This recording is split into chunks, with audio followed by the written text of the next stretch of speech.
Welcome to this next episode of Engagement 4.0. If you're not sure what 4.0 and engagement means together, check out this link. This next episode is about a webinar series Markus Bornheim and I just did recently.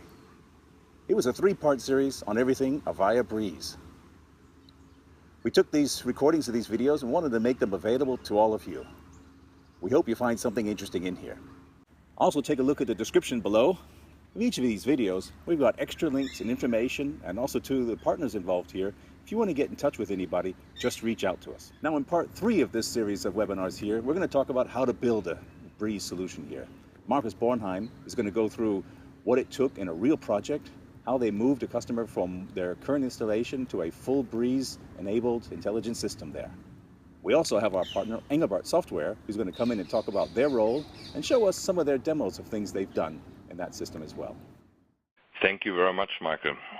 Good morning, everyone. And I'm going to run you through a real project right now, which we happened to be able to contribute to and finally win with the customer. It's a project which is coming out of the area of emergency services, which is dealing with the introduction of the European eCall, which is a new feature and a new service for emergency services.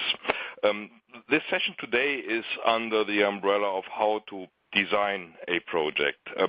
For those that maybe have a very technical view, you will find some technical slides, but it's not the technical design in ASD just to set the expectation right. It's rather how to run through this project from start to the end finally, and what the different aspects are. So I'm going to talk to you about the customer requirements, what we have seen in this project to comply with new EU regulation, which was the driver of setting this up. I would like to touch base with you on the transition in the Avaya architecture, where Breeze is becoming part of the overall scope. And I would like to give you some insight, the role of partners in this kind of project, why we could have been successful with this project. And ultimately, we have one of the 2 partners that we had introduced in this project on board on this call today, which is Engelbart Software, as Michael mentioned already. And we are going to show you in kind of a live demo what the outcome of this exercise is. So no pressure, a little bit more than 200 participants on this call, and some dynamics during the call. So let's start looking into this. What have we seen and where did we start? So let me briefly explain to you what eCall really is. eCall is a service, some of you may be aware, it's kind of a telematics calling service. When a car crashes into another car or is involved in an accident and the airbags are deployed, this is a trigger in future cars from 2018 onwards in order to raise an automatically created emergency call to 112, which is the European emergency number. This project has been started in the early 2000s conceptually, and finally is coming to the market with EU regulation in 2018. And it's quite an interesting approach because it's looking into different technologies. So here you see what the timeline requirements are in this project. So the public safety answering points in the European Union need to be ready for eCall from the 1st of October 2017 onwards, and the car manufacturers who want to sell new car types in the European Union, for these new car types with type approval after 31st of March 2018, these new cars have to embrace the eCall technology.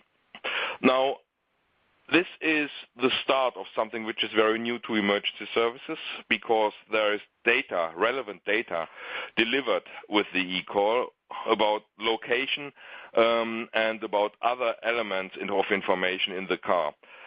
There is also an aspect, you can see that in the 3rd paragraph on the right-hand side box, that after this service has been introduced, it currently is already in conversation that eCall may be extended to trucks, to dangerous goods vehicles, or to motorcycles as well, which is probably changing the game from the requirement perspective for our customer here as well. So what we are going to see is a technology, well, that I personally myself are not very happy with because it's old school technology. It's 70s technology basically, where we have a data set transported from the car that is part of the accident to the public safety answering point through modem technology. So really, this is based on the smallest common denominator on the conversation that was held in the early 2000s, where we said, okay, when we want to send data, we cannot assume that there is a data service available. We always can assume that if someone dials 112 from a mobile phone, so from within the car, or with the in-vehicle system that is deployed in the car, this is a real GSM service, basically. We have a speech channel, and we can transport the data through this speech channel. And this data, as you see, the most relevant parts of this data probably are the GPS position, the activation type, if this call, 112 call, has been automatically created by the car, or if it has been launched by pushing a button in the car.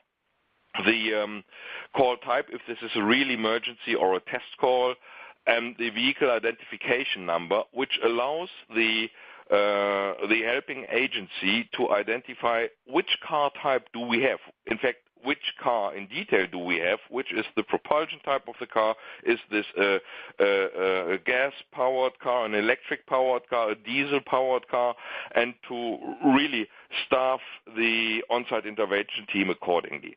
So how does this work?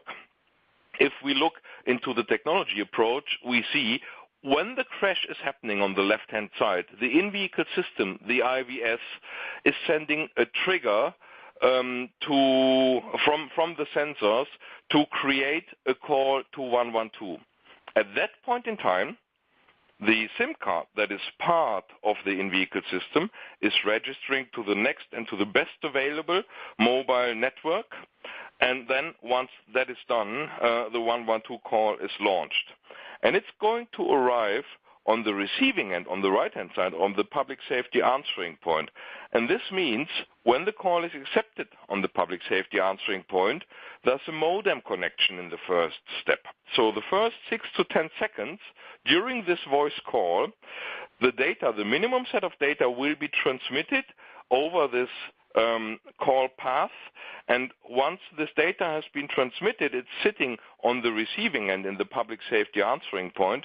The call will be switched on the car side to the hands-free communication system, and on the public safety answering point side to the phone, so that the call taker can now talk into the car, and he has the data available here to show on a map what the position of the car is. So this is in principle the basics of eCall. Now, in our real project here, this European country was launching a tender, and what they really wanted to achieve is they wanted to deploy a dual data center system based on Avaya Aura, which is compliant to the eCall requirements and which is future ready, which is scalable enough to adopt other new services as well in the future. So from that perspective, this is where we were getting from. In the next step, we need to understand what the market drivers are around eCall in order to understand why we have chosen a Breeze solution here as well. So in context of eCall, which is deployed in today's world, only you still see the German word heute, which means today, in 2016, where the past years of the undertaking, of the European undertaking in eCall was about standardization, prototypes, pilots, and preparation of the operational phase, which is going to start at the end of 2017, as I said. But around this, we also see there's already new things happening. So once we introduce this eCall service in 2017, there is already a standardization moving forward for version 2, which is next generation eCall, which is going to resolve the challenge of modem technology, and it's going to be an IMS-based, so a full end-to-end SIP service. There is conversation about extending eCall to power two wheels and to heavy goods. There is also conversation about, well, should we retrofit other cars, not only new cars, with this kind of technology, and can we bring this technology approach, because it's helping to locate people quite efficiently, also to personal mobility, so to your smartphones. You see, it's not only the introduction of this service for passenger cars, but it's much more in conversation behind this. Beyond the focus on eCall, there also is a focus on 112, which we have to consider. So in the same time amount where we talk about introducing eCall service, there's a lot of conversation of moving in general from ISDN-based network access to SIP-based network access, which is also affecting public safety answering points. At the same time, we are talking about SIP emergency calling, because this migration to next generation 112 services is fully based on SIP, and this is new mechanisms that become available. We are talking about extending the 112 from voice to a more multi-channel based approach, which is called total conversation, where we introduce also video services, where we introduce text-based services to help getting access to people which have disabilities in speaking, so making them more independent and moving them away, giving them a more adequate means to access 112 services than just fax, like it is in most European countries today.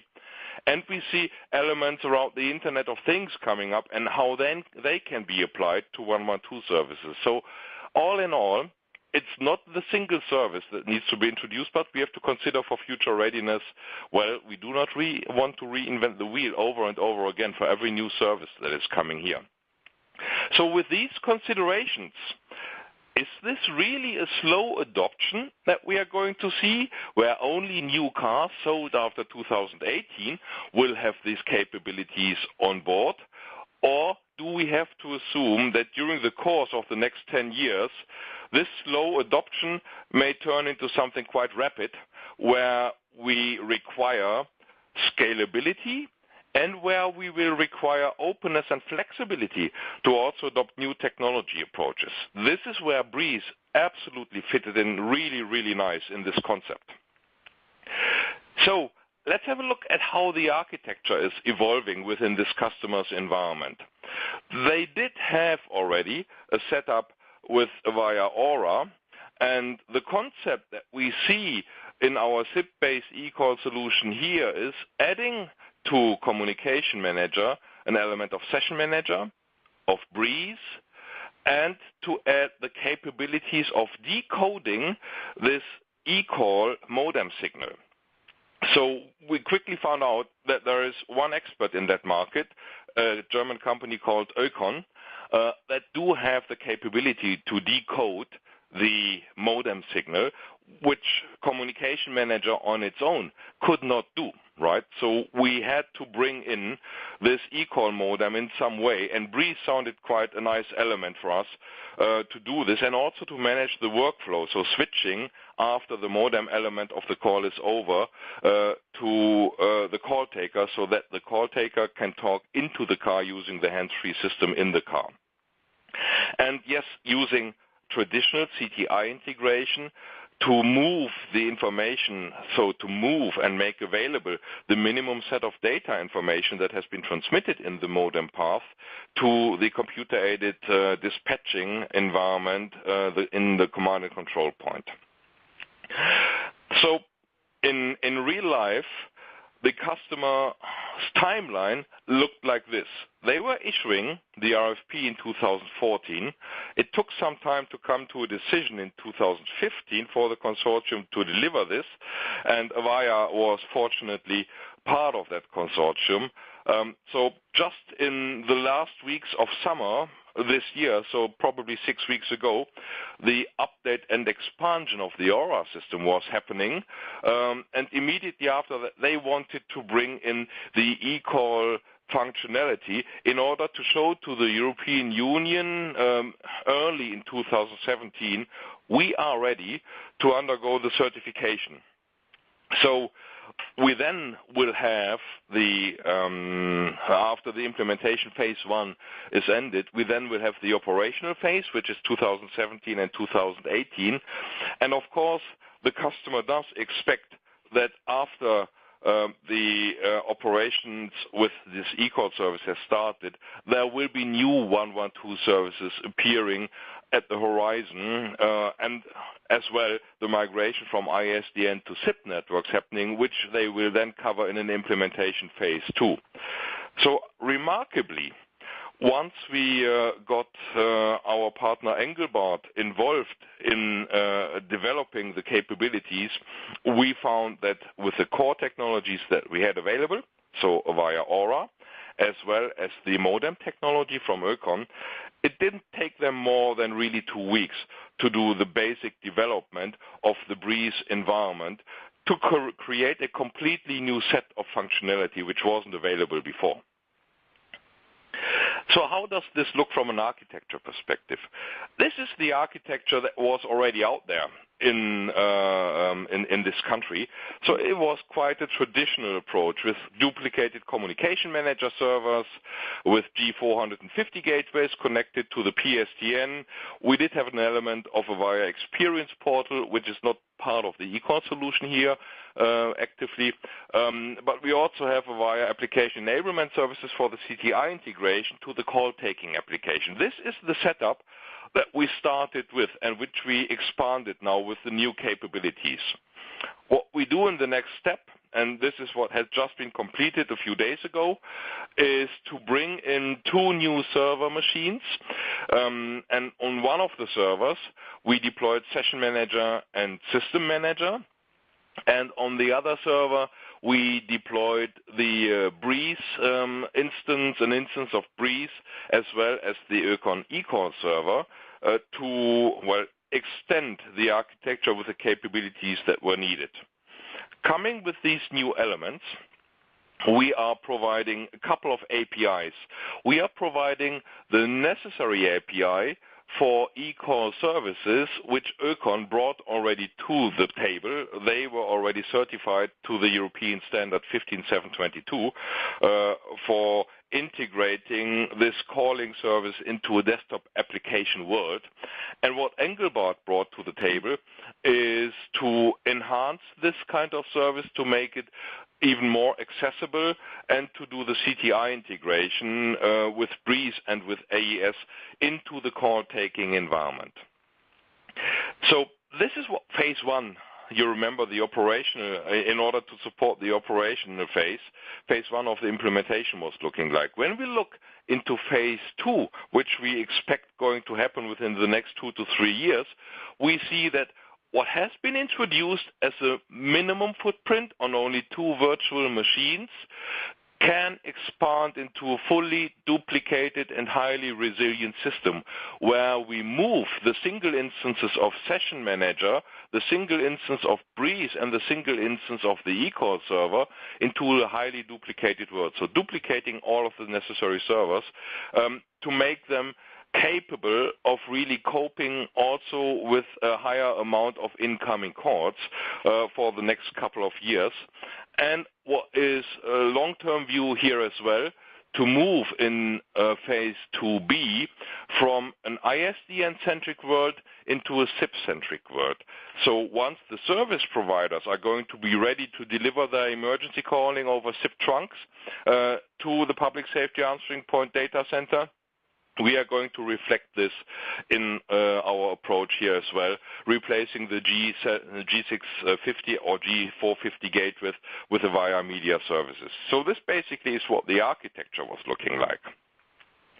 Now, what we are going to see is happening here right now in this kind of deployment is, well, the eCall is coming in as a 112 call. we know it is an e-call, so Session Manager at this point in time is anchoring the call and is identifying this as an e-call, so saying, okay, Breeze, please intercept this call and do your magic decoding the minimum set of data information. So at that point, the snap-in that Engelbart have created is triggering a workflow sequence involving the Ökon eCall server and putting the call leg for the modem signal into that eCall server. And now the transmission of the MSD is going to start. As a result, we have this minimum set of data in its raw format in the eCall server's database. So this guy's task is done by now. He has decoded the call and he can now drop the call. Session Manager is seeing, okay, call dropped from the eCall modem, all fine, and is now getting back to Breeze. Please, Breeze, tell me what do I need to do next? So as the next part of the workflow sequence, now Breeze is telling Session Manager, please forward the call to the agent to be able to talk to the people in the car, and is triggering the eCall server to push the MSD over its API in an XML format into the desktop application in order to become visible on a map. And this is basically the outcome of this effort. So you can see here how the XML in the MSD is looking like, and you see how it's represented in our test scenario on the that desktop that Engelbart has created here to locate the car. And at that point in time, I would like to ask Markus Fietz of Engelbart Software. Markus, would it be okay to show this in real life to us? Hello, this is Markus. Yes, of course, we can try to show you. Yes, so grab your screen and try to do your magic, please.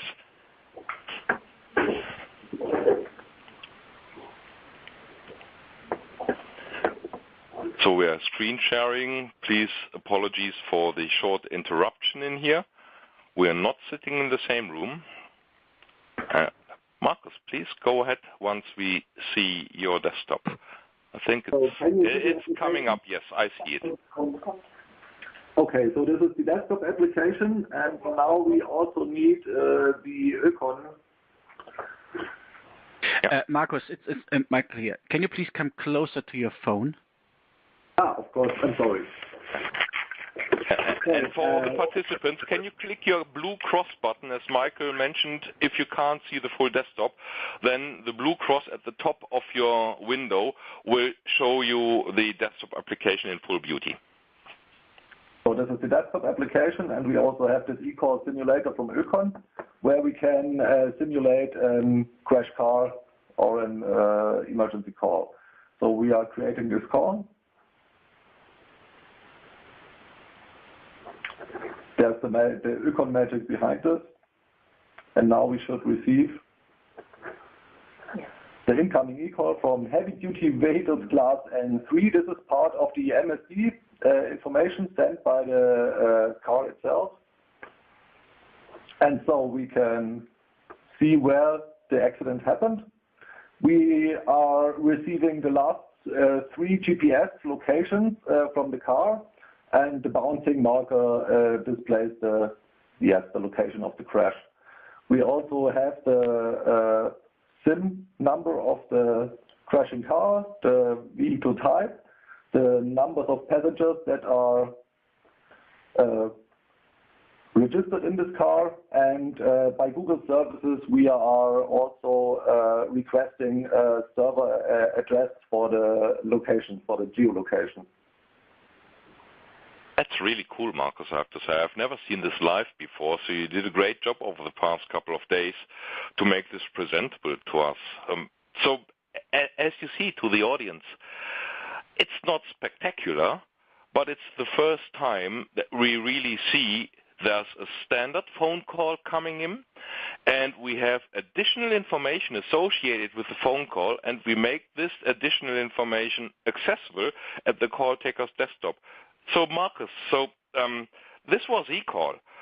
How about other technologies? We also hear that there is more location technologies coming where we see that probably from smartphones with an Android operating system, probably in the future, we are going to have the capabilities to locate them with the incoming call as well.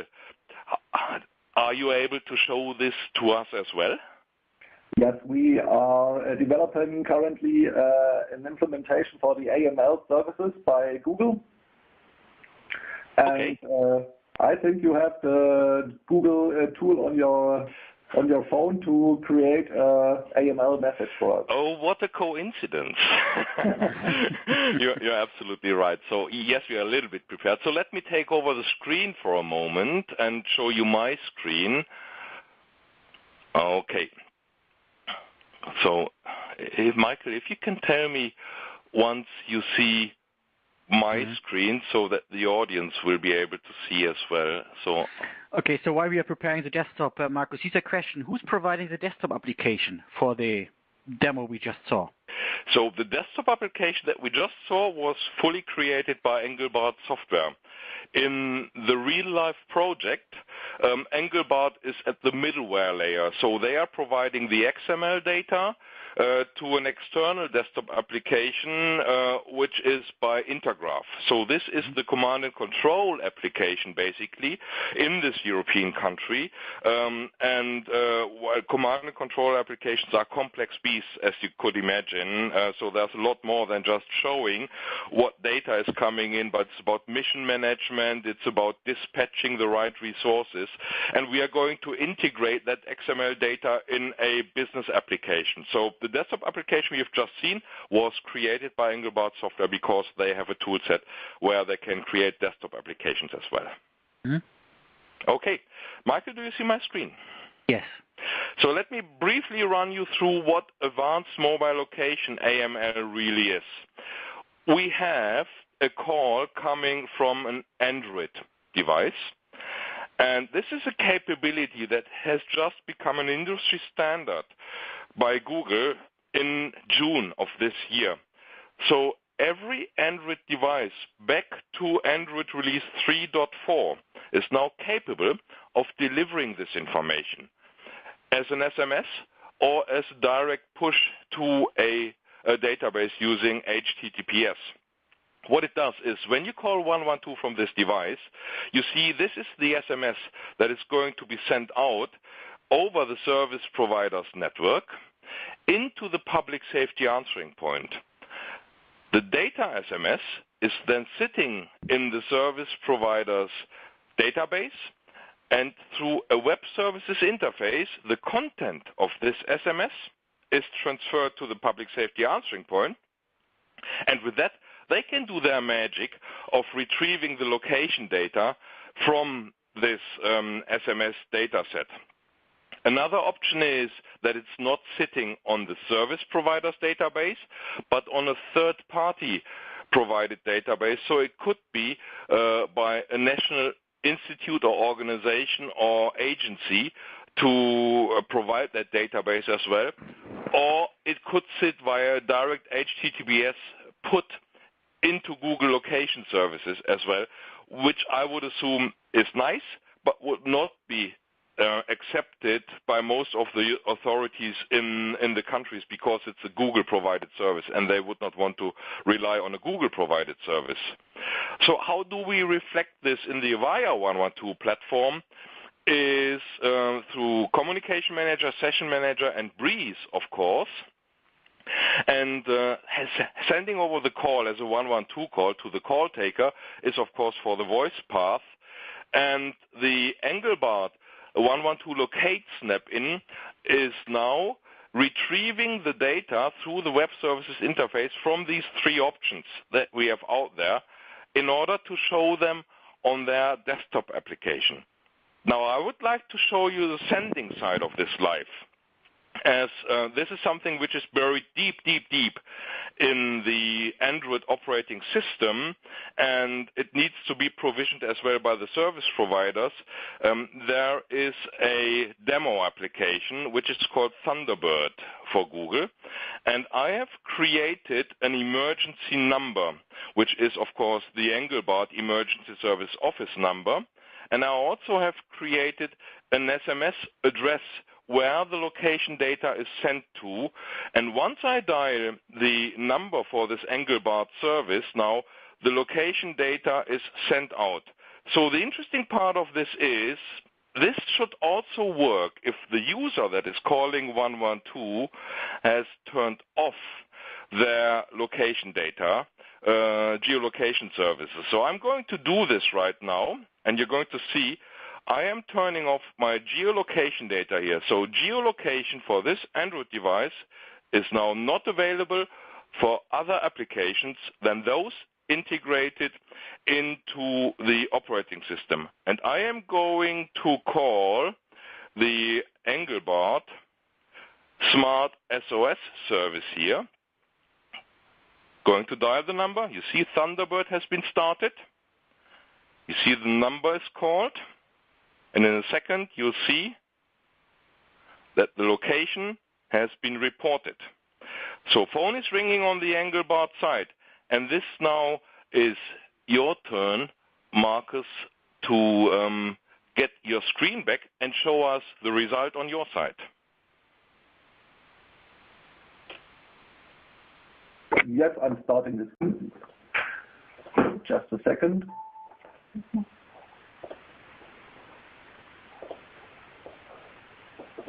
Okay. Can you see the application? I think it's coming in a second. Yeah. Back again.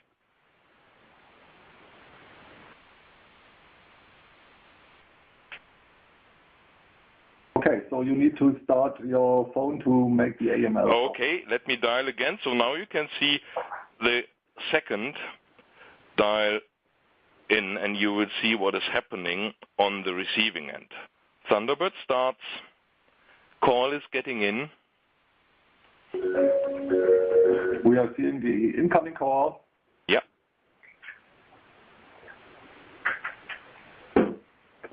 Why we have the call ended? Should I call again? Yes, please. Okay. This is live, and everyone knows it's live. So, call is starting.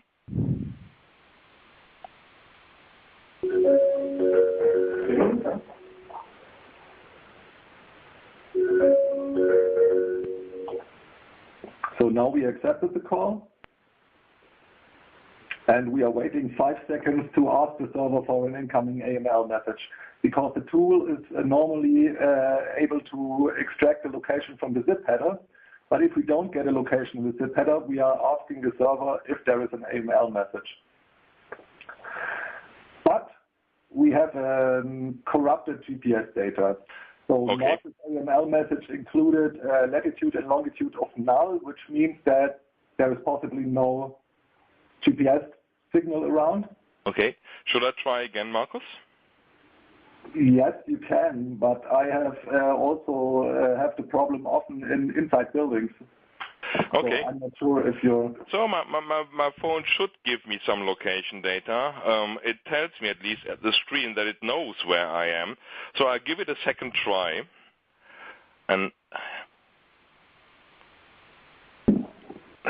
let me just call the smart location again, and we'll see. It did work perfectly this morning when we tried it first, like always. So also call accepted, and we are checking the also latitude, longitude now. Okay, so I guess there is no GPS signal around. Right. So this can happen for whatever reason, of course. But okay.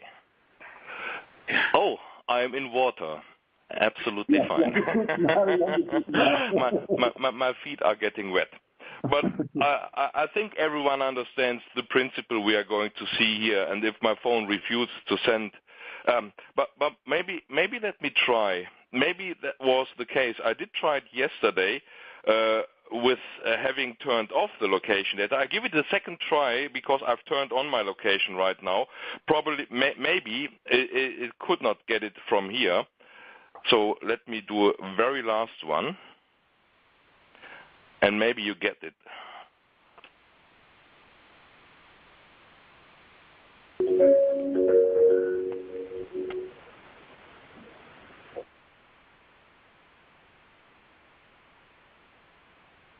Okay. No, again, no. Okay. Signal. So for whatever reason, phone does not want to send me any location data, but I see the principle. I had a similar problem. Yeah. So it is still kind of experimental on the Google side as well. It has not been deployed beyond the UK so far, but this is just to introduce to people that we can react quite quickly to introduce these new services. And Markus, if I remember right, this service has been created with just a few days of additional development in order to get this into your eCall application, right? The AML service, yes, this was very quick. Yeah. Okay, so what I would like to do, say thank you, Markus and Engelbart team. I'd like to get back and catch up with the presentation for this call. Here we are. And continue with the slides. So we have Ökon and Engelbart involved in here, and it was very important because what we saw from a requirements perspective in the first step, that the EU eCall is not a standard function to the Avaya Aura core, and we needed to bring this capability somewhat into that. And this is why we have approached a company like Ökon, which are experts in eCall. They have sold their basic system worldwide, which basically is a box that you can attach to an existing PBX. What we wanted to do in this project, unwrap the core of the eCall software from their standard eCall router, which also contains a software PBX and an ISDN line card, because we knew from the beginning it needed to fit into a SIP-centric environment. And that's where we said, okay, let's exclude that core software, connect it to Session Manager using SIP, avoiding chaining of PBXs in the public safety answering point, and let's use Breeze in order to create the eCall specific call flow. So once we have seen that, we were very, very happy to also see that Ökon was flexible enough to tweak their software and to provide it in a way to us that is outside of the standard of their project. In the next step, we needed to find someone who wants to do the integration on the Breeze side, and that was Engelbart Software at this point. They fully understand Aura and Breeze, and they had the skills to integrate across multiple interfaces on the Avaya side, on the Ökon side, and as well on the call taker's desktop application on Intergraph side to feed the information into the various channels and interfaces. So it really was the overall bundling of the capabilities of Avaya, of Ökon, and as well of Engelbart Software containing a full-blown solution in here. And that's where I would like to resume, referring back to our session number 1, what it is about the Breeze success factors in our projects. We need to discover and understand the use case. We need to build a winning strategy, thinking outside of the box sometimes. And we need to build a strong team with the capabilities and the abilities to execute as well. And at that point in time, I would like to introduce Engelbart Software to you a little bit more and giving them the hands to talk a little bit about what they do in day-by-day business. Lars, would you want to take over here? Yes, I'm coming. Wonderful. So I was surprisingly fast for you, probably.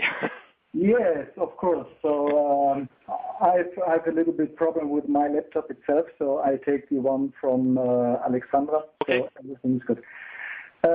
Yes, so who is Engelbart Software? Engelbart Software is coming from more self-service related IT and service request management based on service catalogs built together with customers.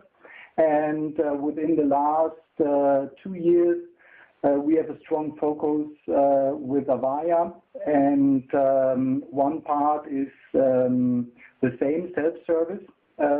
So there we have interfaces to the Avaya AES server, the SMS interface to provision the full communication manager, and we also have an interface to system manager to configure all the SIP stuff. And yeah, so that's where we come from. So can I go to the next? Yes, you can just click on the next button. Yes. So yeah, here we see our different pillars. One is the standard oral solutions and self-service, and then we have already some brief snap-ins in the Snap Store, which is the ECI, it's Enhanced Caller ID, to resolve the caller number against an internal metadatabase, and there we can connect several other databases like internal Active Directory, CRM tools, and also external databases like in Germany the public telephone book, and yeah, so we can in most cases resolve the number to a name and embed it into the SIP header, so you can see it on every client, on every device. That's really great. Then On-Call Manager is an application for service number management in hospitals, hotels, and every organization using some service numbers. SIP header sniffer we have already seen in the next generation 112 PSAP middleware endpoint, and yeah, so we already have some other stuff like conference black and white listing, Presence Plus. It's a kind of presence-based call forwardings and so on, callback assist, and yeah, so that's what we already have and what we have in plannings.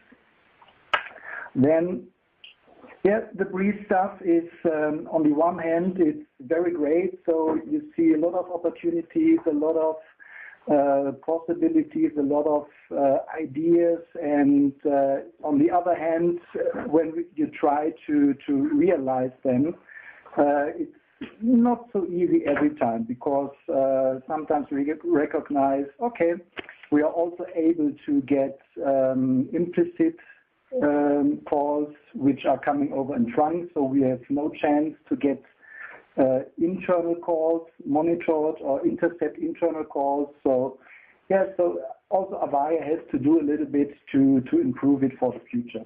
Yeah. Then I want to give you another example what we have done with Breeze. So the first slide is just to explain you a little bit, and this does not have anything to do with Breeze.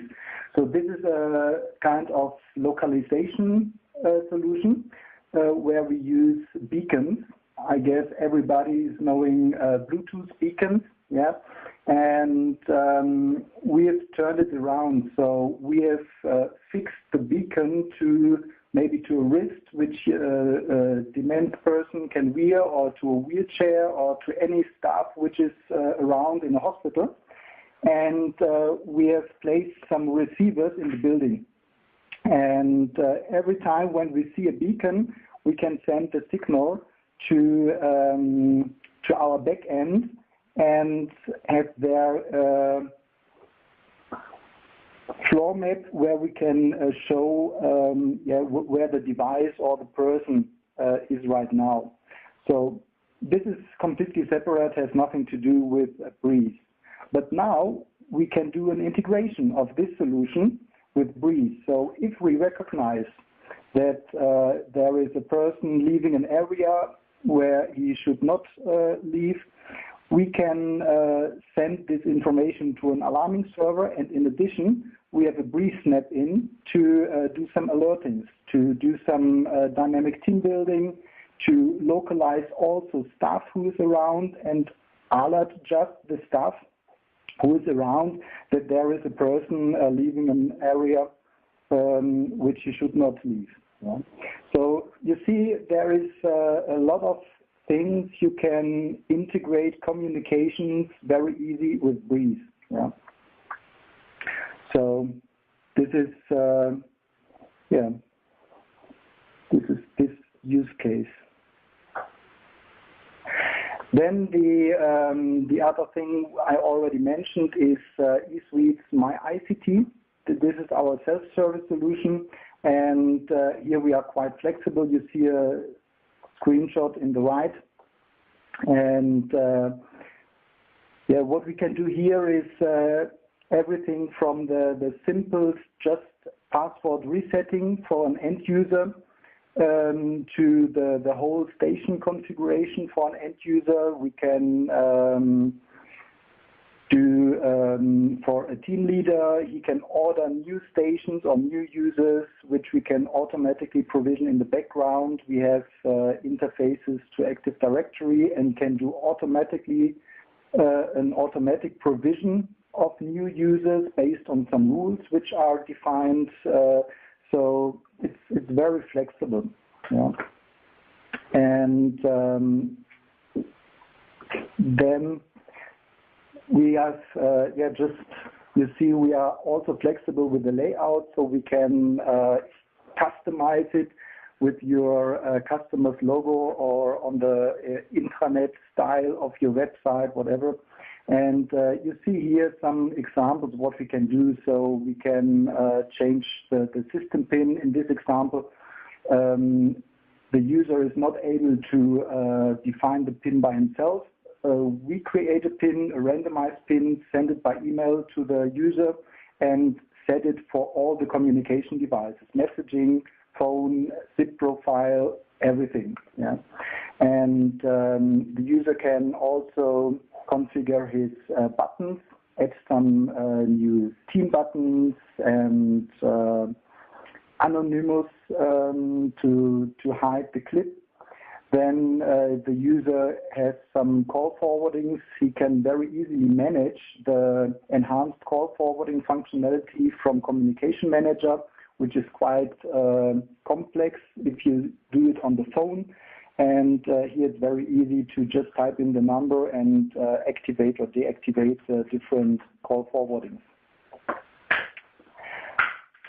Then we have also a part of the self-service is asset management.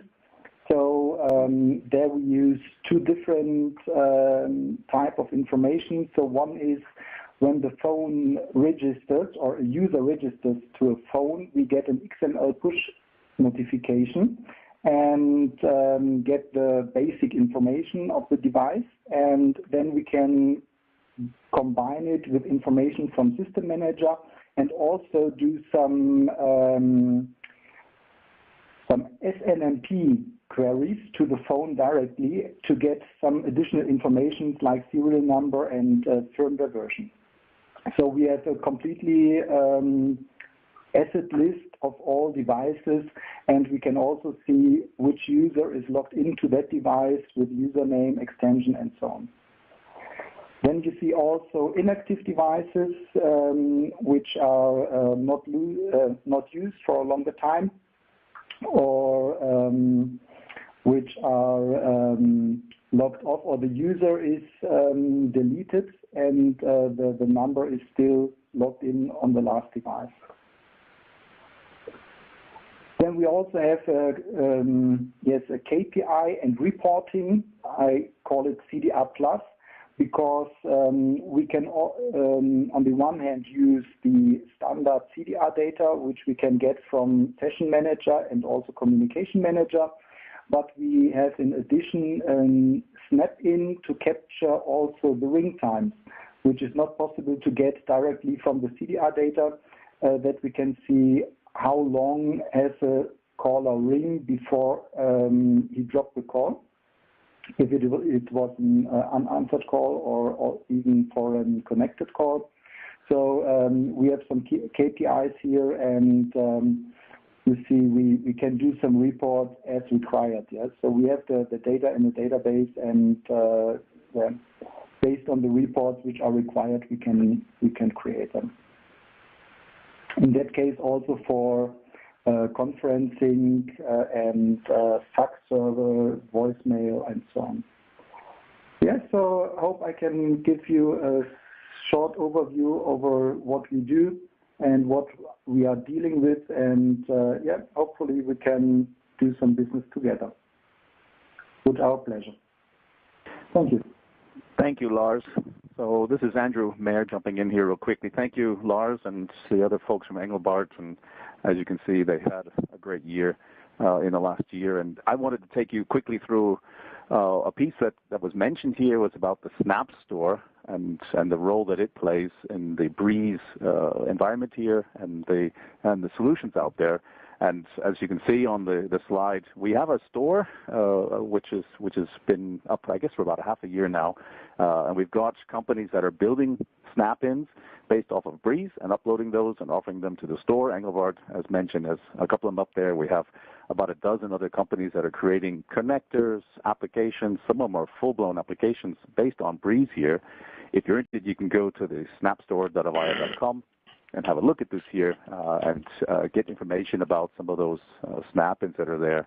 But for this group here, I wanted to show or give a couple of hints on if you're interested in developing snap-ins. You see there might be a business or something you're interested in trying for yourself, for your customers, or perhaps being part of the Snap Store and offering your snap-ins regionally or worldwide.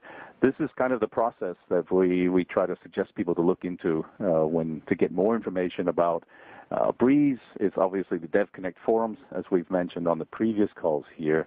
The SDKs are there. There's forums. There's a lot of information and videos that you can have a look at and get started with that. If you've already done that, then you need an environment to develop your snap-ins. Now, that could be your own lab. We have a number of customers, a number of partners and customers who have their own labs set up there and building against their own labs.